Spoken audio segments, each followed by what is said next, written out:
Estamos, meus amados irmãos, estudando o livro de Ruth. Esse é o terceiro sermão da série. Nos últimos 2 sermões, nós fizemos a exposição do capítulo de número 1. Um início bastante trágico, revelando o juízo de Deus. Uma continuidade com um ar de esperança, revelando a misericórdia de Deus. Hoje, voltamos as nossas atenções para o capítulo de número 2. São 23 versículos e vamos fazer a exposição de todo esse capítulo. Por ora, procederei na leitura apenas dos versículos 1 até 7, do primeiro até o 7º versículo. Então, abra sua Bíblia ou o seu aplicativo. Ruth, capítulo de número 1, do primeiro até o 7º versículo. Eu lerei na versão NVI.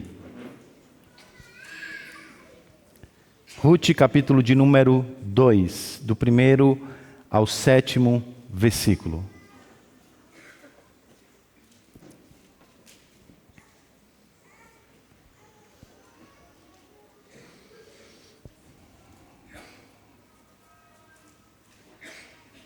Vamos então, meus irmãos, orar e depois lermos a palavra do Senhor.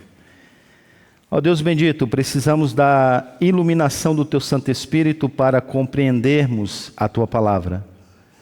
Precisamos do poder transformador do Teu Santo Espírito para que ela encontre guarida no nosso coração e transforme a nossa maneira de pensar, a nossa maneira de sentir e a nossa maneira de agir.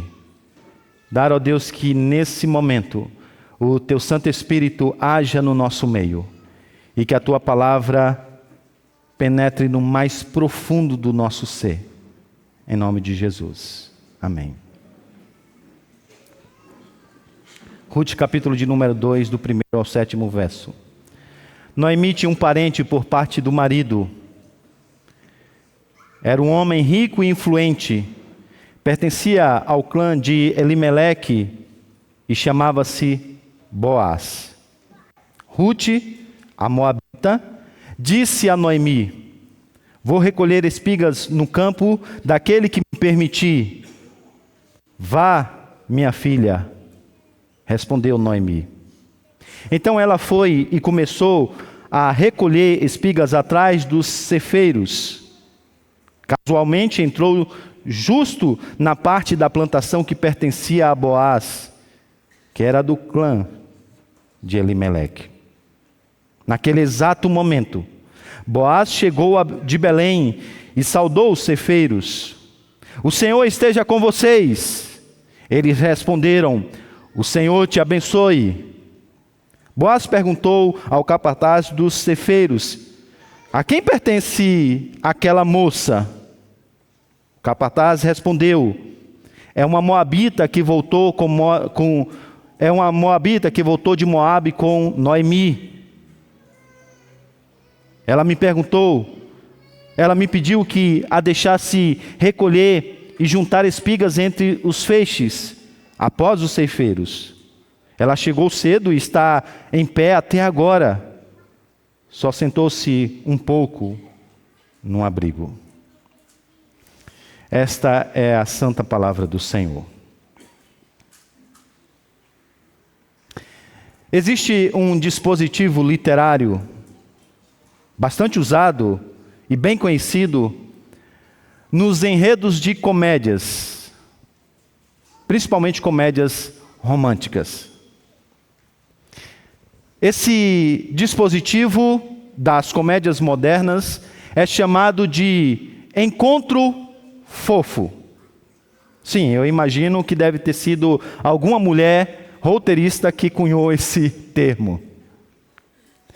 No entanto, esses encontros que acontecem nessas comédias, quer sejam elas em um livro, em um cinema ou uma peça teatral, normalmente esses encontros, acontecem em alguns momentos comuns. Por exemplo, quando, de repente, de maneira inesperada, um forte vento que parece ter surgido do nada leva todas as folhas daquela bela moça e logo atrás vem um belo rapaz que a ajuda a pegar as folhas e entrega em suas mãos, enquanto o seu olhar penetrante entra no coração dela. Ou ainda, quando de repente alguém deixa cair um objeto e uma outra pessoa encontra o objeto e sai correndo para entregá-lo àquela outra pessoa. E um primeiro contato então surge. Ou ainda, quando o novo vizinho recebe uma carta de maneira errada. O carteiro colocou na sua casa, mas na verdade era também para aquela nova vizinha que estava ali ao seu lado. E ao ir entregar aquele documento, os olhares se cruzam. Às vezes esses encontros eles se dão de maneira um tanto quanto maluca. Duas pessoas estão patinando no gelo, quando de repente, por desatenção, elas se batem e elas caem. E de repente, o homem se levanta para ajudar a moça. E uma centelha de química, então, invade todo o ambiente. Bem, esses encontros normalmente precisam ter, para serem bons na literatura, algumas coisas ou alguns detalhes importantes. Primeiro, eles precisam ser experimentados pelo acaso. Jamais eles devem ser orquestrados por alguma das partes envolvidas ou por mais alguém que tente forçar esse encontro. Ademais, o encontro se torna marcante e encantador exatamente quando no final da história aquele casal acaba por ficar junto. Bem, hoje nós vamos voltar a nossa atenção para um encontro surpreendente. Você que já conhece a história de Ruth sabe que o capítulo de número 2 é o início de uma grande história de amor. Todavia, esse não é apenas o início de uma história de amor entre uma mulher e o único homem que poderia resgatá-la e sustentar a sua família. Essa é a história que faz parte da grande história. A grande história de amor pelo seu povo.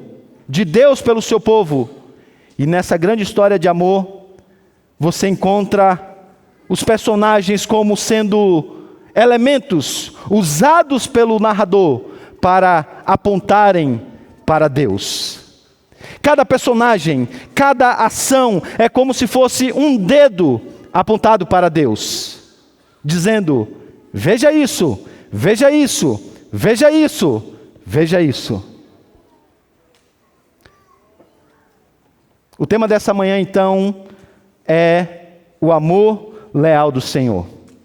E veremos, à luz dessa história de cuidado, de amizade, como esse encontro apresenta e revela, em primeiro lugar, a graciosa providência do Senhor. Veremos isso do 1º até o 7º verso.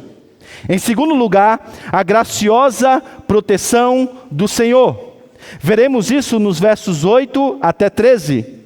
Em terceiro lugar, a graciosa provisão do Senhor. Veremos isso dos versículos de número 14 até versículo de número 23. Então, permaneça com a Bíblia aberta, vamos dar uma olhada nessa história e vamos ver as implicações desse grande encontro. Vamos começar então olhando para a graciosa providência do Senhor. O narrador inicia esse novo ato introduzindo ao drama um personagem, um novo personagem. O seu nome é Boaz. Há alguns detalhes que ele logo nos apresenta e que precisam ser percebidos por nós. O primeiro deles é que esse homem não é apenas um amigo, mais do que isso, ele é um parente, um membro do clã do falecido marido de Noemi, Elimeleque. Além disso, ele também é um homem poderoso, uma referência à força moral que ele possui e aos seus recursos financeiros. Aqueles leitores que agora se deparam com esse verso e que estão familiarizados com os direitos das famílias e os costumes israelitas, sabem que algo aqui interessante pode acontecer. Por isso que esse é um detalhe importante e você saberá ao longo da história o porquê. A pergunta que talvez surja agora é: não poderá esse homem ajudar essas pobres viúvas? Até o meio-dia, nós teremos a resposta e vamos descobrir juntos. Mas note que quando as câmeras se voltam novamente para Ruth e Noemi, nós encontramos então novamente essas mulheres na mesma condição do capítulo de número 1. Elas são viúvas, elas estão famintas e elas precisam de alimento para sobreviver. A pergunta logo que você pode fazer aqui é: por que Noemi está passando por esse momento tão difícil? Você sabe que se Noemi não tivesse deixado Belém, ela não estaria nessa situação. Sabe, meus irmãos, alguns dos nossos dilemas são parte desse mundo quebrado e caído que nós vivemos. Tantos outros são consequências diretas dos nossos pecados ou das nossas escolhas no passado. E isso soa familiar a você? É possível que exatamente nesse mesmo dia de hoje, você tenha que enfrentar situações difíceis que são consequência da escolha que você fez no passado. Aquele casamento misto que você não deveria ter e você teve. Aquela tentação que você deveria resistir e vencer, mas você se entregou. Aquela explosão de ira súbita que você jamais deveria ter, mas você teve. Aquele negócio sujo que você não deveria entrar, mas você entrou. A solução para Noemi, a solução para você? Bem, é o que veremos. No entanto, voltando à narrativa, vemos então agora Ruth conversando com a sua sogra Noemi e pedindo então autorização para que possa ir ao campo, colher alguma coisa para que possa matar a sua fome. O narrador a descreve como sendo moabita, para enfatizar e chamar a sua atenção para a vulnerabilidade dela, intensificando assim o drama, enfatizando por sua vez que de fato ela precisa encontrar abrigo em algum lugar. Ela precisa de alguém que seja favorável a ela. Ela precisa de um Senhor que seja bondoso. E ela encontrará? Antes de responder essa pergunta, o narrador então acrescenta um comentário que vai nos ajudar a entender tudo o que está acontecendo, não apenas nesse ato, mas em todos ainda que virão. Versículo de número 3, ele diz que casualmente ela entrou justo na parte da plantação que pertencia a Boaz. E ele repete, Boaz, que era do clã de Elimeleque, seu sogro, ou seu falecido sogro. Mas, como assim, casualmente? Então quer dizer que o acaso vai então te proteger enquanto você viver por aí distraído? Bem, você não precisa ser especialista em teologia bíblica para compreender que um escritor do Antigo Testamento jamais acreditaria num acaso. Eles estão contando a história para, na verdade, enfatizar a providência de Deus. Então por que ele usa essa palavra? Esse é um recurso retórico. ao apresentar exatamente as coisas nesses termos, e ao atribuir excessivamente a sorte de Ruth ao acaso, ele obriga o leitor, ele obriga a mim e a você a investigar melhor essa história, a fazer todos os pontos de contatos, e no final deles dizer: veja, não pode ser fruto do acaso. Há uma mão invisível que governa e controla toda essa história. É como se você estivesse contando a história para alguma pessoa e dizendo: veja, não é muita coincidência. E o seu irmão que é crente diz: coincidência não, providência. E você: não é verdade, só pode ser providência. E o autor então começa a brincar com essas palavras. Ele diz que, por exemplo, providencialmente, ela entra exatamente no campo de Boaz, que é um parente de Noemi. A propósito, por um acaso, por providência, exatamente nesse tempo terrível, o tempo dos juízes, quando todo mundo fazia o que era reto aos seus próprios olhos, de repente ela encontra um homem bom e cumpridor da lei. O autor diz ainda que por um acaso, ou melhor, por providência, Boaz chega de Belém exatamente no momento em que Ruth está no seu campo. Bem, não pode ser de fato acaso, né? Não pode ser coincidência. Não pode essas coisas acontecerem. Aí agora, quando você chega nesse momento da história, você fica apreensível e você pergunta assim, ou você torce: bem que ele poderia vê-lo, bem que ele poderia vê-la. Mas olhe, ele a viu. Na verdade, observe que ele está conversando com o seu servo. Ele quer saber mais informações sobre quem é aquela moça. O seu servo conta então a história de Ruth. Não se fala outra coisa em Belém, nos grupos de WhatsApp, nas redes sociais, só se conta que uma mulher, de maneira muito corajosa, decidiu seguir a sua sogra. E decidiu deixar para trás não apenas a sua terra, mas os seus deuses, para fazer de Yahvé o seu próprio Deus. Curiosamente, ele já sabe dessa história. Será então que um vento vai levar o lenço de Ruth e vai cair exatamente nos pés de Boaz?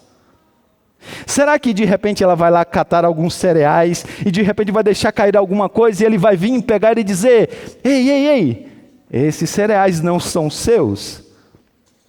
O acaso os colocará frente a frente? Bem, é o que veremos. Mas por ora, pensemos um pouco, pelo menos por alguns segundos, como isso pode impactar a nossa vida. Sabe, meus irmãos, a história de Ruth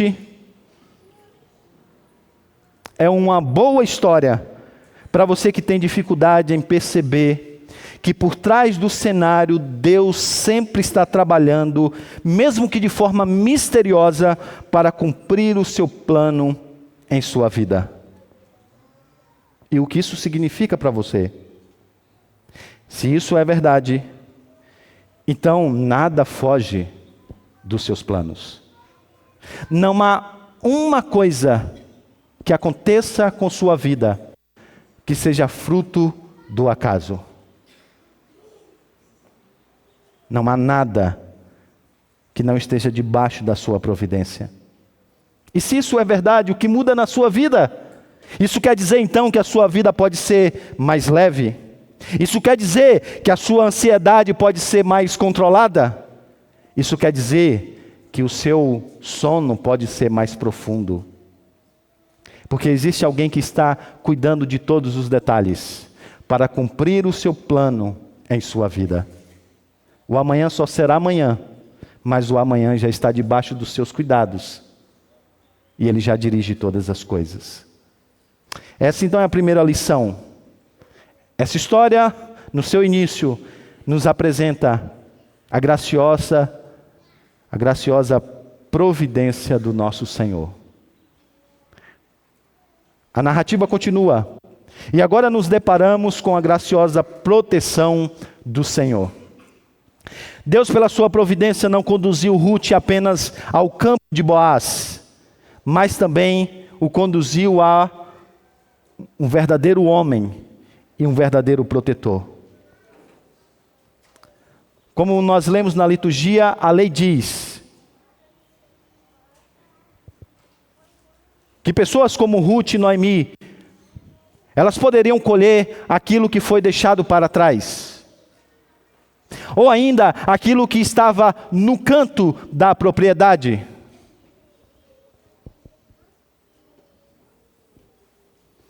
Agora, observe algo. Bem, se é isso que a lei disse, por que ela disse à sua nora que ela iria pegar algum tipo de mantimento em um campo que alguém pudesse permitir? Se é lei, é lei. Mas como vocês sabem, eu já disse, vivemos nos tempos dos juízes, onde cada um faz o que é reto aos seus próprios olhos e não dá a mínima ao que a lei diz. Então Ruth não precisa apenas de um campo.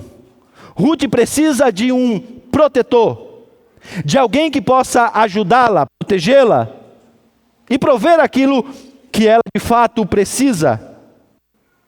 Noemi está preocupado com ela porque sabe que esse tempo é um tempo difícil e as mulheres, principalmente as estrangeiras, normalmente são abusadas, maltratadas ou no mínimo insultadas no campo. Mas note que coisa curiosa, porque coincidentemente ela vai parar exatamente no campo de Boaz, e ele é um senhor bondoso. Ele dá instruções então para os seus servos, a fim de que ela receba proteção especial, acesso especial e, na verdade, um tratamento especial. Leve os seus olhos até os versículos de número 8 e 9 e veja o que o narrador disse. Disse então Boaz a Ruth: ouça bem, minha filha, não vá colher noutra lavoura, nem se afaste daqui. Fique com minhas servas, preste atenção onde os homens estão ceifando e vá atrás das moças que vão colher. A necessidade de Ruth era exatamente achar um homem que tivesse autoridade para mandar, mas que ao mesmo tempo se preocupasse com ela. Um senhor que fosse bondoso. Bem, e não é exatamente o que você precisa? Porque se você tiver um senhor que é bom, se você tiver alguém que é bom, mas não é senhor, ele tem até boas intenções, mas ele não pode te ajudar. Se você tiver alguém que é senhor, mas não é bom, ele está até no comando, mas não se importa com você. Então você precisa dessas duas coisas juntas. Duas coisas juntas. Alguém que esteja no comando e ao mesmo tempo se importe com você. Uau, será que existe algum homem assim? Será que existe algum senhor que está no comando, que é forte, que tem poder, mas ao mesmo tempo que se importa com você? Você sabe que ele existe. Ele não está apenas no comando da sua vida. Ele se importa com você de uma maneira que ninguém mais faz. O nome dele não é Boaz, é Jesus. Mas olhe uma coisa interessante que o texto diz ainda. Porque Boaz dá todas essas ordens e apresenta esse cuidado, essa proteção para com Ruth, e o narrador quer que você entenda Tudo isso não passa de cumprimento da lei. Cumprimento da lei. Há um propósito em tudo o que está acontecendo aqui. Há um propósito de Deus ter dado a lei como Deus deu em Deuteronômio. E o propósito era exatamente que à medida que as pessoas olhassem para a vida comunitária de Israel, para esse reino marcado pela alegria, pela paz, pela justiça, elas se encantassem não apenas com o povo, mas com o Deus desse povo, que deu leis tão justas, e que é tão amoroso e tão cuidadoso. Então, Boaz não está apenas sendo gentil, ele está cumprindo a lei, apontando então para a própria ação de Deus para com os necessitados.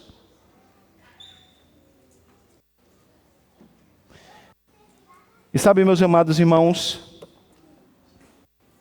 tem uma coisa aqui que nós precisamos refletir. Porque a nossa versão pela política da esquerda nos fez perder de vista que os atos de misericórdia são, na verdade, um testemunho do cuidado do Deus vivo para os necessitados. E quando nós assim agimos, nós mostramos o cuidado de Deus pelo seu mundo criado. E ao mesmo tempo, apontamos para o reino que virá, marcado pela justiça, pela alegria e pela paz. Talvez agora você entenda porque o Senhor, através do profeta Malaquias, colocou a quebra desse mandamento juntamente com outros que aos nossos olhos são tidos como graves. Porque é mais do que dar alguma coisa para alguém. Tem a ver com ser luz para as nações. Agora, por que nós temos tantas dificuldades para contribuirmos com os necessitados? Sabe o que eu tenho aprendido? É que isso tem a ver com a doutrina da providência de Deus. Porque é a nossa falta de percepção de que Deus de fato cuidará de nós que nos torna avarentos. Sim, você pode olhar e se perguntar por que Boaz era generoso? E talvez nós possamos entender que era exatamente pelo que ele acreditava, de onde vinha todo o seu sustento, da providência de Deus. De tal maneira que enquanto você achar que você sempre precisa de um pouco mais, para que um dia não lhe falte, você jamais gastará com os necessitados. De tal maneira que enquanto você achar que você precisa sempre de um pouco mais, para gastar nos seus prazeres em algum campo verde em Moabe, você nunca terá nada para gastar com os necessitados. No entanto, quando você entender que por causa da sua providência, Deus sempre te dará em abundância quando você é um mordomo fiel, então você nem sequer vai fazer as contas na hora de ajudar um necessitado.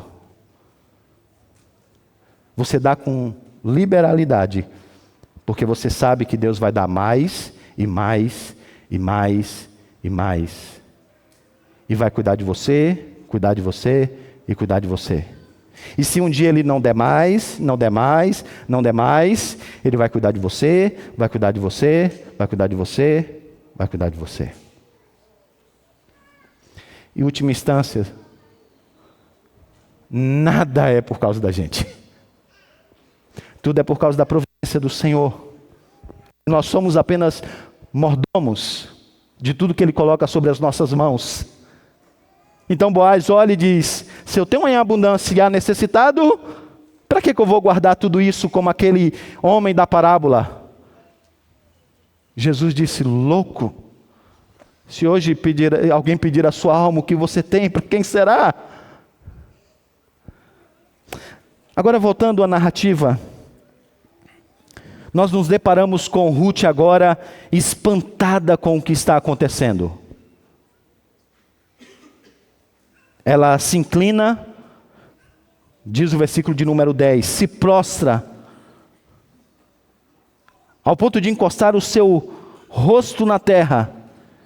E ela diz: porque achei favor aos seus olhos, ao ponto do Senhor se importar comigo, uma estrangeira?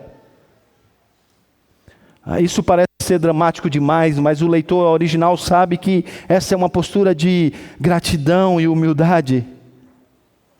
E agora Boaz responde a ela no versículo de número 11, dizendo: contaram-me tudo que você tem feito por sua sogra, depois que você perdeu o seu marido, como deixou seu pai, a sua mãe, a sua terra natal, para vir para viver com um povo que você não conhecia bem. Boaz sabe que ela não veio a Belém em busca do famoso sonho americano de uma vida melhor. Não. O que a trouxe aqui foi um amor leal por sua sogra. Mas ele vê mais.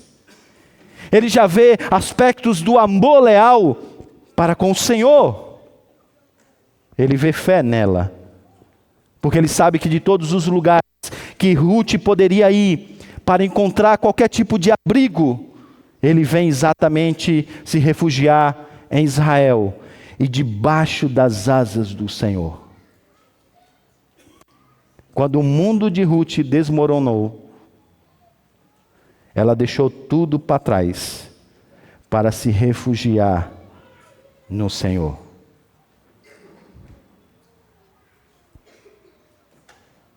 E sabe, meus irmãos, talvez você esteja vivendo tempos de Ruth.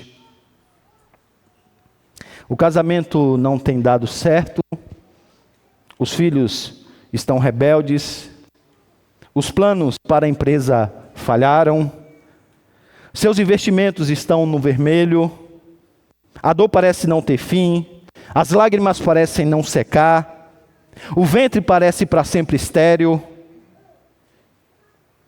Quase não sobrou ninguém para cuidar de você e dar assistência devida no final da sua vida. A vida parece amarga. O que você deve fazer? Está aqui o autor te dizendo. O melhor lugar para se estar é debaixo das asas do Senhor. Boaz reconhece isso e no versículo de número 12...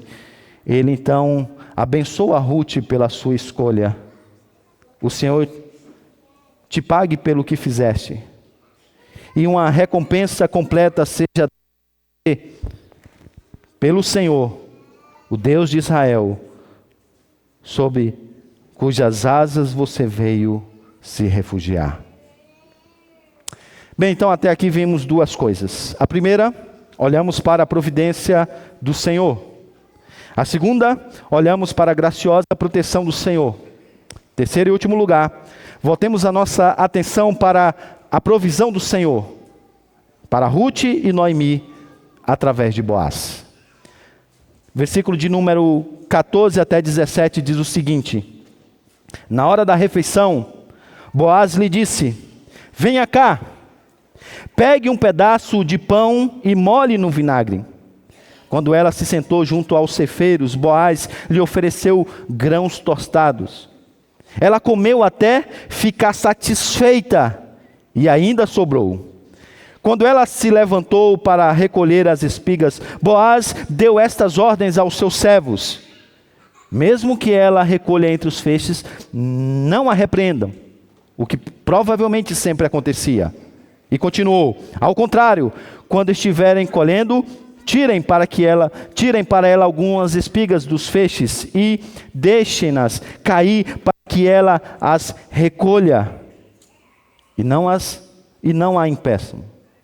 E assim Ruth colheu na lavoura até o entardecer. Depois debulhou o que tinha ajuntado. E o resultado? Quase uma arroba de cevada. É muita comida, hein, gente?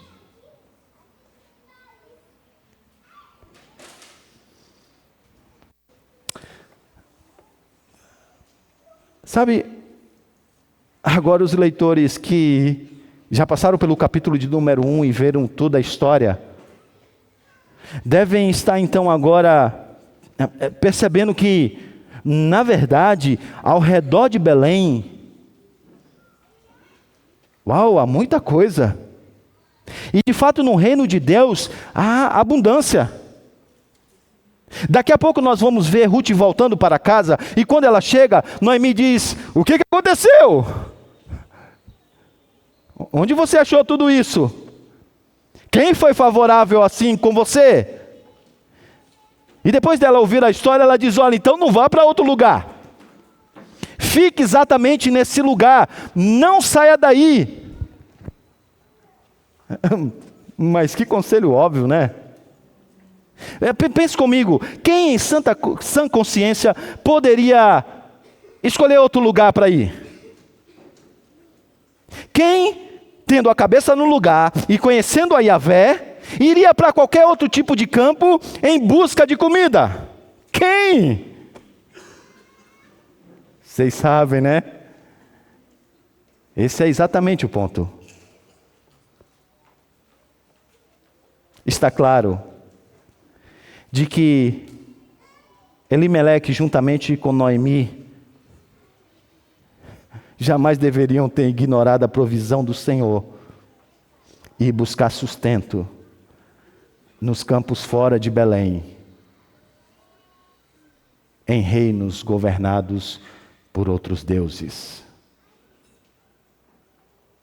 Tudo que na verdade eles precisavam estava e bem ali diante deles.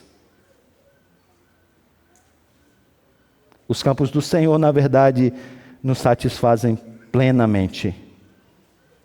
E sabe o que isso quer dizer, meus irmãos?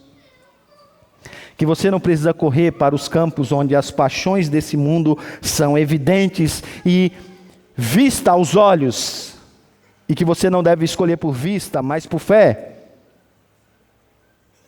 Porque os campos do Senhor, na verdade, satisfazem até os mais famintos que possam existir. Sabe, adolescentes, vocês não precisam correr para o campo do namoro prematuro, a fim de que sintam-se parte de alguma coisa maior e achem significado. Como se tivesse certo o que o poeta disse, que você não é ninguém até que alguém o ame. Você já é amado. Sabe, jovens, vocês não precisam entrar nos campos do sexo livre, a fim de buscar plena satisfação. Sabe, homens, vocês não precisam entrar nos campos dos vícios, do sucesso, do poder, para que consiga se sentir alguém. Está aqui mais uma vez o autor dizendo que nos campos do Senhor há tudo que você precisa. E como você já sabe, todos os demais campos acabam em morte. Terrível morte. Assim Ruth não precisava ir a lugar nenhum. E assim também você não precisa ir a lugar nenhum para satisfazer a fome da sua alma. Em Cristo você pode se alimentar até se saciar e ainda deixar para o outro dia.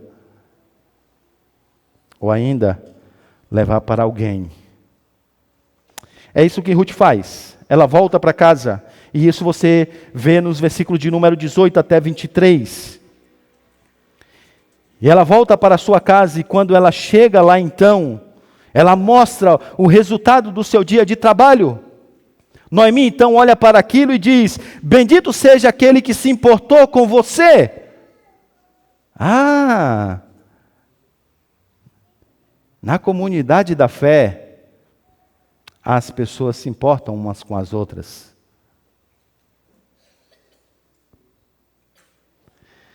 Mais uma vez, o autor querendo nos lembrar que é exatamente no contexto da vida comunitária que nós encontramos apoio para o dia mau. E sabe, meus irmãos, eu sei que a igreja nem sempre é a lá Boaz. Eu sei. Às vezes a vida comunitária é dolorosa.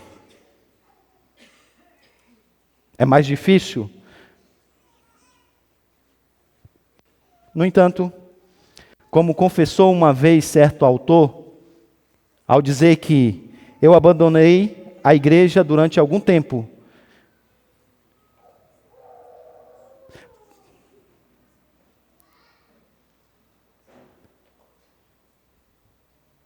porque encontrei bem pouca graça nela.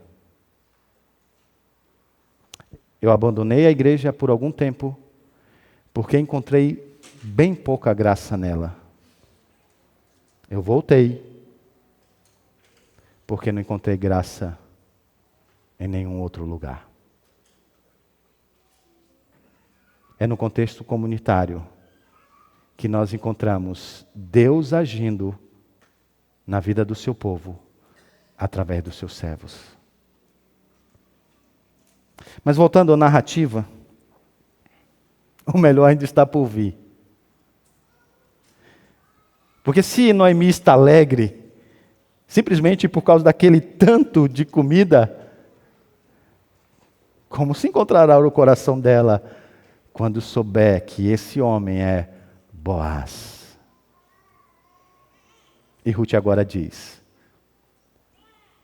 o Senhor bondoso é Boaz.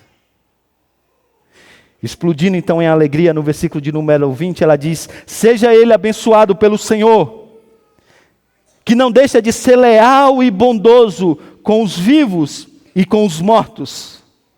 E acrescentou: aquele homem é nosso parente, é um dos nossos resgatadores. Grifa essa palavra aí. Na verdade, duas. Grifa a palavra leal, bondoso, hesed. E grifa essa palavra resgatadores. O tempo não me permite caminhar para explicar esses termos, mas a história nos deixará mais à frente os seus significados.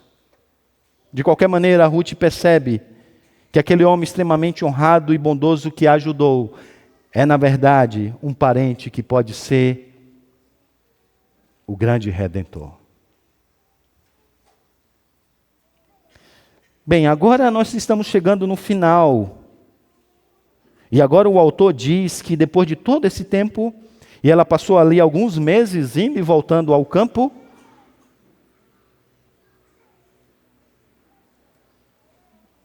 ela está de volta com a sua sogra.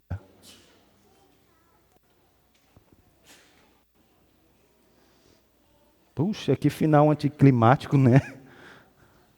3 meses ali. Boaz, meu filho. 3 meses e o que o restou é, ela tem comida e está com a sua sogra.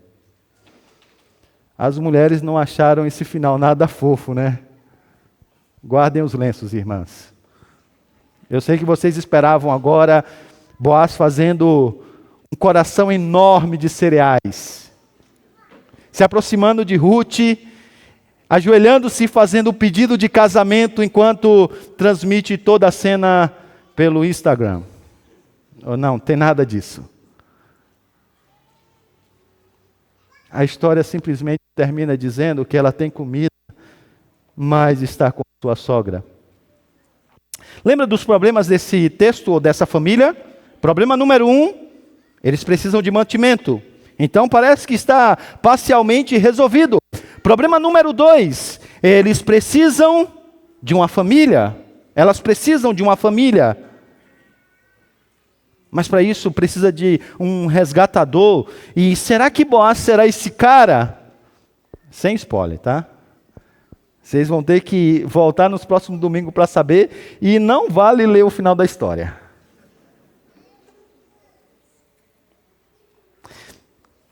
Mas, note algo.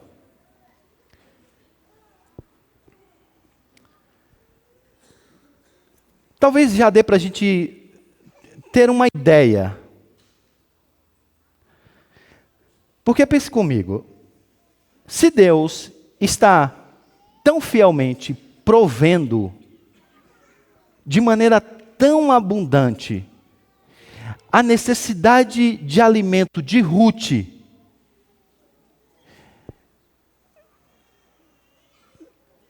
será que ele não pode prover outras?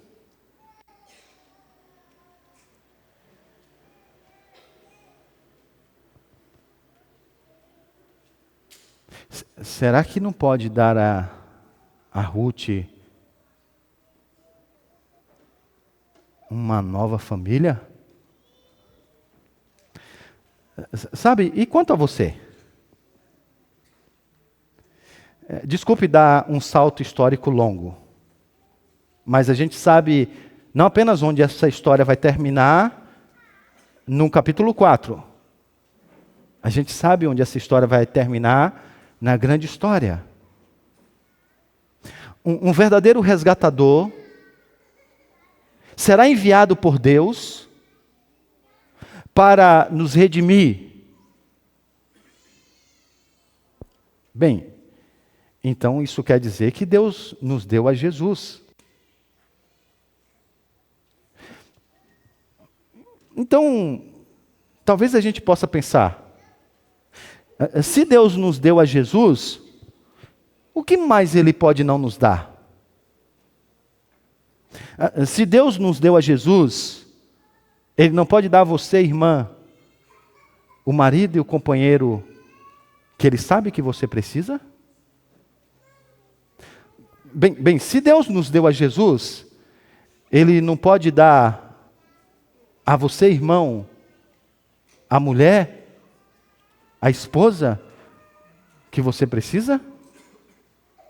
Se Deus deu a Jesus, será que Ele não pode dar a você que é casado o filho que você precisa e tanto pede? Se Deus deu a Jesus a você, será que Ele não pode curar a dor da sua alma? Se Deus deu a Jesus a você, será que Ele não vai te dar a vitória contra o pecado? Se Deus deu a Jesus a você, o que mais Ele não poderia dar para a redenção da sua vida e a plenitude de todo o seu ser? Talvez essa seja a razão pela qual, em Filipenses capítulo 4, versículo de número 19, Paulo tenha dito: e o meu Deus, segundo a sua riqueza e glória, há de suprir em Cristo Jesus cada uma de vossas necessidades.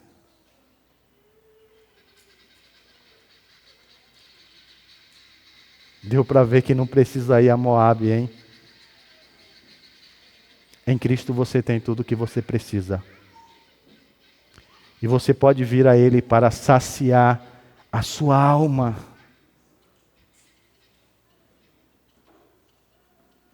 E aqui está dizendo o autor que você não vai se arrepender quando você fizer de fato isso. Nos pastos verdejantes do bom pastor, você tem tudo o que você precisa. O nosso Jesus é maravilhoso. Nele nós temos tudo que nós precisamos. Se você está encantado com Boaz, imagina com Jesus. Vamos ficar de pé? Vamos cantar um cântico que fala sobre o nosso grande Salvador. Ele é o nosso consolo, o nosso abrigo, a força e o refúgio nós encontramos nesse Senhor. Por isso, com todo o nosso